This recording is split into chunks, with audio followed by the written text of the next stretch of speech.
800 سال، 23 حملے اور سب کے سب ناکام۔ بڑے بڑے فاتحین آئے، عظیم ترین لشکر آئے، طوفان کی طرح بڑھتے ہوئے آئے، لیکن شہر کی ان دیواروں نے سب کو واپس موڑ دیا۔ یہ شہر ناقابل تسخیر تھا، انبیٹیبل تھا، انونسیبل تھا، لیکن پھر تاریخ کے اسٹیج پر ایک لڑکا آیا، صرف 21 سال کا نوجوان، جس نے وہ کر دکھایا جو 8 صدیوں میں کوئی نہیں کر سکا تھا۔ اس نے صرف یہ شہر فتح نہیں کیا، عقل کو بھی حیران کر دیا۔ جب سمندر نے اسے راستہ نہیں دیا تو اس نے اپنے بحری جہاز زمین پر چلا دیے۔ یہ جنون، یہ پاگل پن صرف ایک شخص کا ہو سکتا تھا، فاتح قسطنطنیہ، سلطان محمد فاتح۔ لیکن ٹھہریے، آپ اس فاتح کو تو شاید جانتے ہوں، لیکن کیا آپ اس ناکام شہزادے کو جانتے ہیں جس کے اندر یہ فاتح چھپا ہوا تھا؟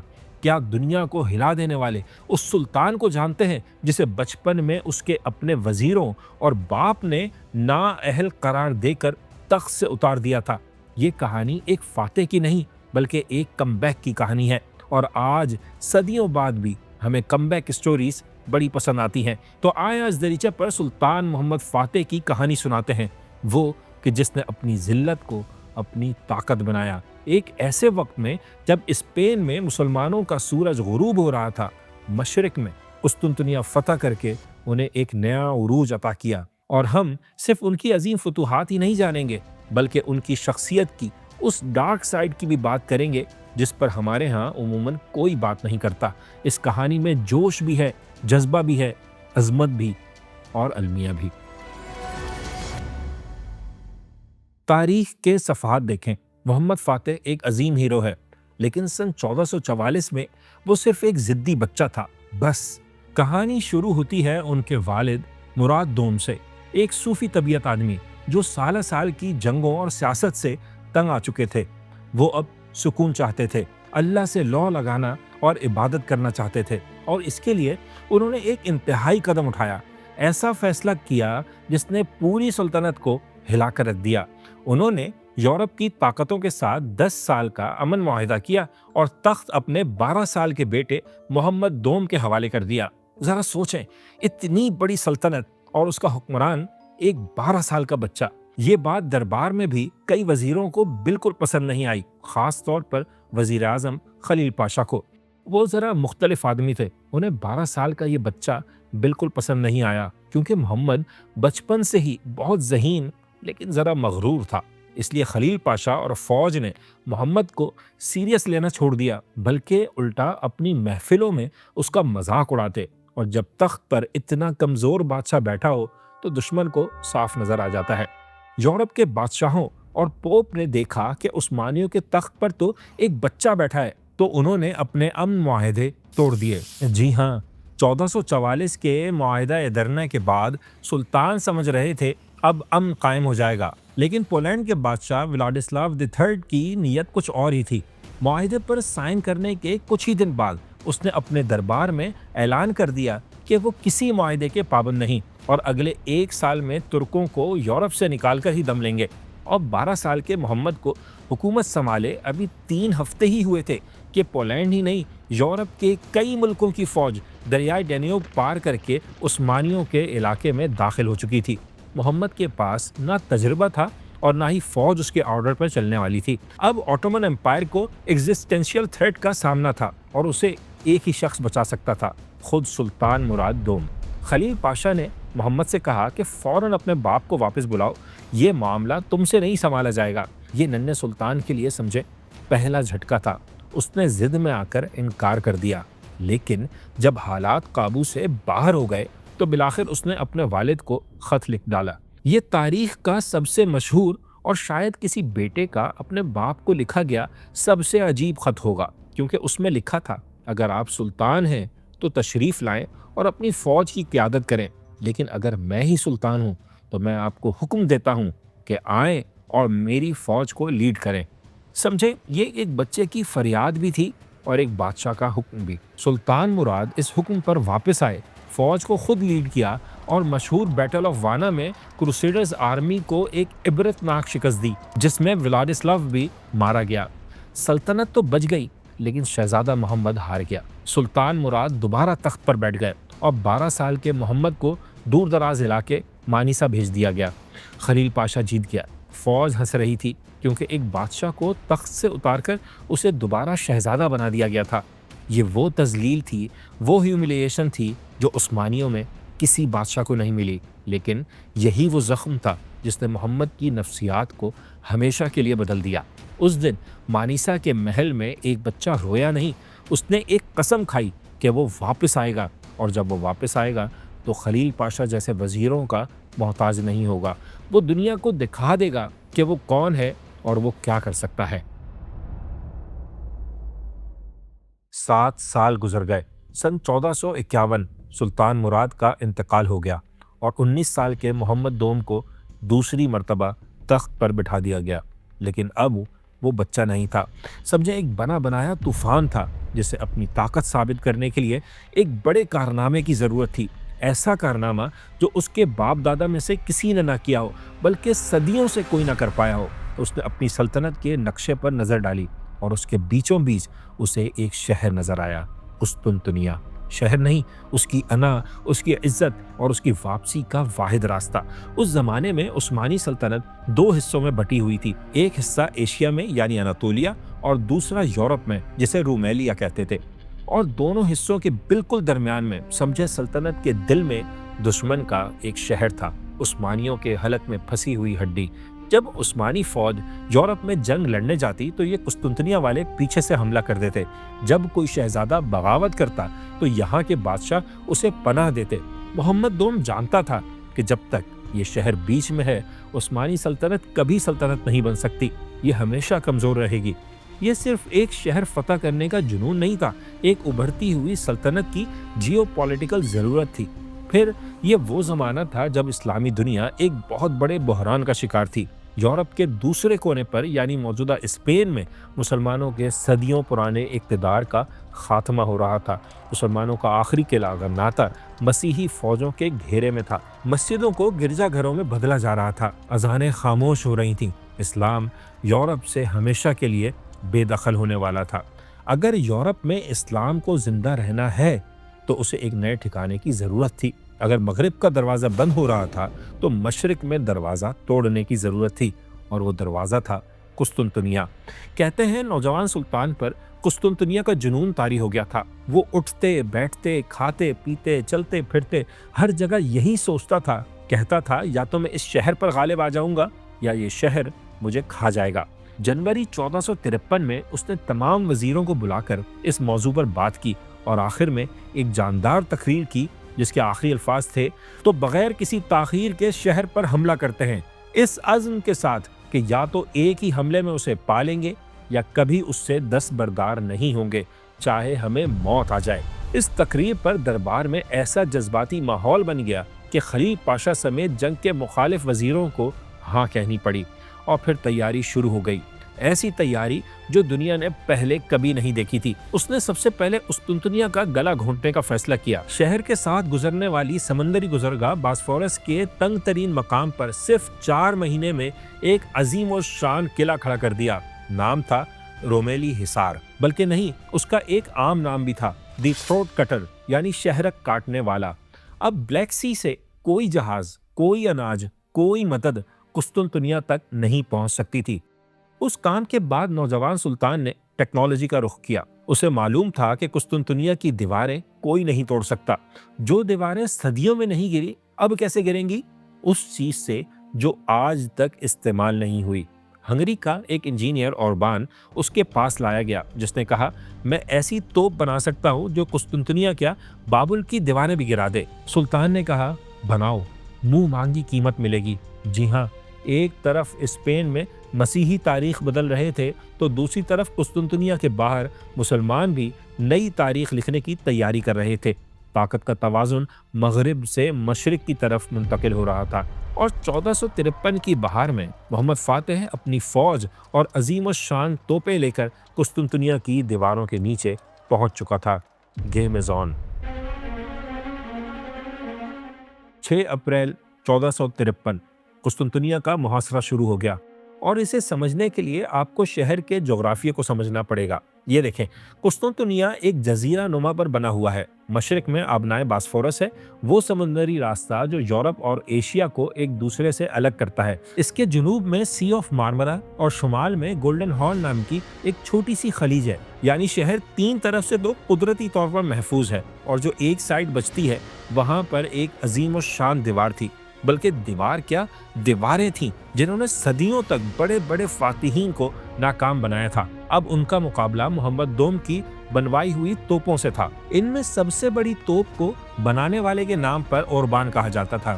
یہ 1 میل کے فاصلے سے 2 میٹر ڈایامیٹر اور 1200 پاؤنڈ وزن کا گولہ پھینک سکتی تھی، اور یہ اتنی بھاری تھی کہ اسے 60 بیل اور 400 لوگ چلاتے تھے۔ سلطان کی فوج سی آف مارمرا سے گولڈن ہارن تک شہر کی دیوار کے ساتھ پھیل گئی، اور فوج کا ایک بڑا حصہ ان بحری جہازوں میں بھی تھا جو شہر کے ساتھ سمندر میں موجود تھے۔ اب قسطنطنیہ چاروں طرف سے گھیرے میں تھا۔ سب سے پہلے شاہ قسطنطین 11 کو پیغام بھجوایا گیا، شہر حوالے کر دیا جائے، سب کو امان ملے گی۔ لیکن یہ آفر ٹھکرا دی گئی اور کہا گیا کہ صلح تو کر سکتے ہیں لیکن شہر حوالے نہیں کریں گے۔ انکار کا جواب گولہ باری سے دیا گیا۔ اب شہر کی دیواریں براہ راست حملے کی زد میں تھیں۔ سب سے زیادہ نقصان اوربان توپ پہنچا رہی تھی۔ وہ دن میں صرف 7 گولے فائر کر سکتی تھی، لیکن یہ سارے گولے کسی زلزلے سے کم نہ ہوتے۔ شہر کی دیوار ہل کر رہ جاتی، ٹوٹ جاتی، برج گر جاتے، لیکن ایسٹرن رومن امپائر کا یہ آخری گڑھ ہار ماننے کو تیار نہیں تھا۔ شہر کا دفاع کرنے والی فوج اور عوام بھی راتوں رات ٹوٹی ہوئی دیواروں کی مرمت کر دیتے، اور سمندر کی طرف سے تو انہیں مکمل اطمینان تھا۔ کیوں؟ کیونکہ انہوں نے گولڈن ہارن کو بند کر رکھا تھا۔ اس کی انٹرنس پر ایک بہت بڑی اور موٹی زنجیر باندھی تھی جسے کوئی بحری جہاز پار نہیں کر سکتا تھا جب تک کہ شہر سے اس زنجیر کو نیچے نہ کیا جائے۔ اور ایک دن ایک ایسا واقعہ پیش آیا جس نے عثمانیوں کے حوصلے توڑ دیے۔ یورپ سے 4 جہاز قسطنطنیہ شہر کی مدد کے لیے سامان اور فوجی لے کر آئے۔ عثمانی بحریہ سلطان کی نظروں کے سامنے انہیں روک نہیں پائی۔ چاروں جہاز شہر کے اندر داخل ہو گئے اور امداد مل گئی، اسلحہ بھی، خوراک بھی اور فوج بھی۔ یہ بہت بڑی ناکامی تھی۔ اب سلطان محمد کو کچھ ایسا کرنا تھا جسے کوئی ایکسپیکٹ نہ کر رہا ہو، کچھ ایسا جو کوئی خوابوں میں بھی سوچ نہ سکے۔ لیکن کیسے؟ سمندر میں زنجیر تھی اور خشکی پر پہاڑ اور جنگل۔ تب محمد دوم نے وہ منصوبہ بنایا جسے سن کر اس کے اپنے جرنیل بھی پریشان ہو گئے ہوں گے۔ اس نے کہا، اگر سمندر جہازوں کو راستہ نہیں دیتا تو ہم اپنے جہاز زمین پر چلائیں گے۔ 21 اپریل سن 1453 کی وہ رات تاریخ کی سب سے عجیب و غریب رات، جب عثمانیوں نے جنگل میں بڑے بڑے درخت کاٹے، بڑی تعداد میں جانور ذبح کیے اور پھر ان کی چربی درخت کے تنوں پر مل دی تاکہ وہ مکمل طور پر لوبریکیٹ ہو جائیں، اور پھر ہزاروں فوجیوں اور بیلوں نے مل کر 70 جنگی جہازوں کو سمندر سے کھینچ کر خشکی پر چڑھا دیا، انہیں پہاڑی علاقے سے گزارا، جنگلوں کے بیچ میں سے کھینچا اور صبح ہونے سے پہلے گولڈن ہارن کے پانیوں میں اتار دیا۔ یہ عقل کے خلاف تھا، یہ فزکس کے خلاف تھا، لیکن جو بھی تھا خدا کی قسم لاجواب تھا۔ 22 اپریل کی صبح جب شہر کے باسیوں کی آنکھ کھلی تو ان کے پیروں تلے سے زمین نکل گئی۔ زنجیر اپنی جگہ پر موجود تھی، لیکن عثمانیوں کے 70 جہاز خلیج کے اندر موجود تھے۔ شہر میں کوہرام مچ گیا۔ لوگوں نے کہا یہ تو جادو ہے، لیکن حقیقت یہ ہے کہ یہ جادو نہیں، اسٹریٹجی تھی، ایسی حکمت عملی جس کے بارے میں کبھی کسی نے سوچا بھی نہیں تھا۔ تو قسطنطنیہ سائیکولوجیکلی تو اسی دن ہار گیا تھا۔ شہر کی دیوار تو نہیں گری، لیکن حوصلہ ختم ہو گیا۔ پھر بھی اگلے کئی دن قیامت کے تھے، شہر والوں کے لیے بھی اور شہر کے باہر عثمانی فوج کے لیے بھی۔ سلطان محمد دوم نے اپنے وزیروں کی کونسل بلائی، اور اس بار وزیر اعظم خلیل پاشا نے صاف صاف کہہ دیا کہ ہم یہ جنگ نہیں جیت سکتے، ان دیواروں کو کوئی نہیں توڑ سکتا۔ 7 ہفتے ہو چکے ہیں، ہم کچھ نہیں کر پائے، سلطان واپس چلیں ورنہ یورپ کی فوجیں آ جائیں گی اور ہم مارے جائیں گے۔ لیکن سلطان کے لیے یہ زندگی اور موت کا مسئلہ تھا۔ اگر وہ اب واپس مڑتا تو وہ دوبارہ وہی ناکام بچہ بن جاتا، اپنے سب سے بڑے خوف، اپنی سب سے بڑی ناکامی کا دوبارہ سامنا کرتا۔ اور حقیقت یہ ہے کہ اگر وہ ایسا کرتا تو اس کی حکومت ختم ہی ہو جاتی، وہ زندگی بھر کے لیے کٹ پتلی بن کر رہ جاتا، اور وہ ایسا نہیں بننا چاہتا تھا۔ تب ایک اور وزیر زغنوس پاشا نے کہا کہ وقت آ چکا ہے کہ شہر پر عام حملے کا حکم دیا جائے، اور یہی وہ بات تھی جو سلطان محمد سننا بھی چاہتا تھا۔ عام حملے کی تیاریاں ہونے لگیں اور کہا جاتا ہے کہ اس کی اطلاع خلیل پاشا نے کسی نہ کسی طرح شہر کے اندر یہ پہنچوا دی کہ سلطان عام حملہ کرنے والے ہیں، بس 2-3 دن ڈٹے رہو، محاصرہ ختم ہو جائے گا۔ اور یہ حرکت خلیل پاشا کو بعد میں بہت مہنگی پڑنے والی تھی۔ بہرحال 29 مئی 1453 کا دن آیا اور آخری حملے کا حکم دے دیا گیا۔ پہلی 2 ویوز نے بڑا نقصان پہنچایا، بلکہ اوربان توپ نے تو شہر کی باہری دیوار میں اتنا بڑا شگاف کر دیا کہ عثمانی فوج اندر داخل ہو گئی۔ یہ بہترین موقع تھا۔ سلطان نے اپنی ایلیٹ فورس ینیچری کو حکم دیا، بلکہ ان کی قیادت کرتے ہوئے خود آگے بڑھا، اور پھر 1 گھنٹے کی لڑائی کے بعد ینیچری کے 300 جانثار شہر کے اندر تھے، جہاں آخری بادشاہ کانسٹنٹین 11 کو اپنی زندگی کا سب سے اہم بلکہ آخری فیصلہ کرنا تھا۔ اس نے میدان میں اترنے اور عام فوجیوں اور شہریوں کے ساتھ لڑنے کا فیصلہ کیا، اور لڑتے لڑتے مارا گیا۔ اس کی کبھی لاش بھی نہیں ملی۔ قسطنطنیہ شہر ہی ایسا تھا، اس کے لیے یا تو مارو یا پھر مر جاؤ۔ کچھ ہی دیر بعد شہر کی دیوار پر عثمانیوں کا پرچم لہراتا ہوا نظر آیا۔ شہر فتح ہو گیا تھا۔ اگلے 3 دن تک شہر تھا، فوج تھی اور کوئی روک ٹوک نہیں تھی۔ اور پھر 21 سال کا وہ لڑکا جسے دنیا نے ریجیکٹ کر دیا تھا، جسے دشمنوں نے ہی نہیں اپنے وزیروں نے بھی بہت لائٹ لیا تھا، وہ دنیا کے عظیم ترین شہر میں فاتح بن کر داخل ہوا۔ کہتے ہیں شہر کی خوبصورتی، اس کی عظمت، شان و شوکت اور ہاں تباہی دیکھ کر سلطان کی آنکھوں سے آنسو نکل آئے، اور انہوں نے وہ مشہور شعر پڑھا: پردواری می کند در قصر قیصر عنکبوت، بوم نوبت می زند برطار میں افراسیاب، یعنی قیصر کے محل میں مکڑی نے جال بن لیے ہیں، الو افراسیاب کے میناروں پر نوبت بجایا جاتا ہے۔ اسی عالم میں سلطان آیا صوفیہ پہنچے، ایسٹرن رومن امپائر یعنی پوری کرسچن ورلڈ کا سب سے بڑا گرجا۔ وہ گھوڑے سے اترا، زمین سے ایک مٹھی خاک اٹھائی اور اپنی پگڑی پر ڈالی تاکہ اس کے اندر تکبر نہ آئے، اور پھر وہاں پہلا سجدہ کیا۔ قسطنطنیہ اب اسلام بول بن چکا تھا، یعنی اسلام کا شہر۔ ایسٹرن رومن امپائر ختم ہو گئی، مڈل ایجز کا خاتمہ ہو گیا، اور محمد بھی اب صرف سلطان نہیں رہا، وہ فاتح بن چکا تھا، سلطان محمد فاتح۔ لیکن اس نے ایک ایسا نام بھی چنا جو کبھی کسی مسلمان حکمران نے اپنے لیے نہیں لیا تھا: قیصر روم۔ 29 مئی 1453 کو جنگ تو ختم ہو گئی، لیکن محمد فاتح کا اصلی مشن اب شروع ہوا تھا۔ اس نے خود کو قیصر روم کہا۔ یہ صرف ایک ٹائٹل نہیں تھا، یہ ایک اسٹیٹمنٹ تھا، دنیا کو بتانے کے لیے کہ وہ مسلمانوں کا لیڈر نہیں بلکہ وہ رومن امپائر کا وارث ہے۔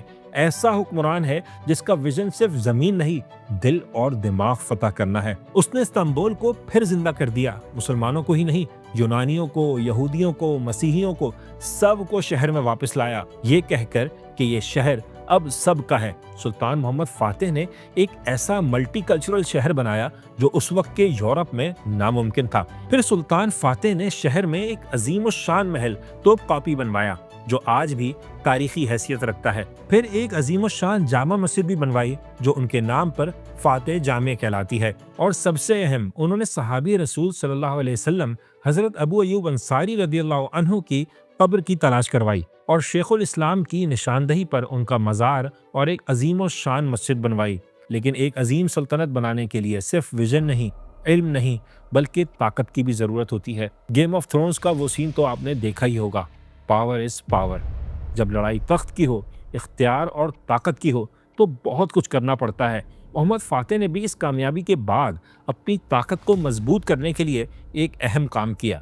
اس نے پرانے نظام کی گردن اڑا دی۔ فتح کے بعد سلطان واپس دارالحکومت ادرنے گئے، اور وہاں پہنچتے ہی ان کا پہلا حکم خلیل پاشا کی گرفتاری کا تھا۔ جی ہاں، وہ وزیر اعظم جس نے ایک عظیم فتح سے پہلے میدان چھوڑنے کی بات کی تھی، وہ کہ جس نے سلطان کی خفیہ منصوبہ بندی کی اطلاع قسطنطنیہ شہر کے اندر پہنچوائی تھی، اسے سزائے موت دے دی گئی۔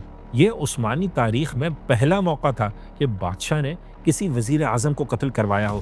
یہ صرف انتقام نہیں تھا، یہ ایک پیغام تھا، یہ کہ اب سلطنت میں پرانے سرداروں کی نہیں چلے گی، اب طاقت صرف ایک ہوگی، سلطان کی طاقت۔ اس نے وہ اصول بنائے جن پر سلطنت اگلے 400 سال تک چلتی رہی۔ سلطان نے سمجھے ریاست کو مشین بنا دیا، اور مشین کے سینے میں دل نہیں ہوتا۔ اس عظیم سلطنت کی بنیاد میں ایک ایسا قانون بھی تھا جو ریاست تو شاید بچا گیا لیکن انسانیت کو آج تک شرماتا ہے۔ اور یہی وہ قانون ہے جو محمد فاتح کی ڈارک سائیڈ سامنے لاتا ہے۔ دنیا محمد فاتح کو ان کی فتوحات، ان کے حیرت انگیز فیصلوں اور ماڈرن ٹیکنالوجی کے استعمال کی وجہ سے جانتی ہے، لیکن تاریخ میں کچھ صفحات ایسے بھی ہوتے ہیں جو معصوموں کے خون سے لال ہوتے ہیں، اور سلطان کی تاریخ میں یہ خون دشمن کا نہیں، اپنے ہی بھائی کا ہے۔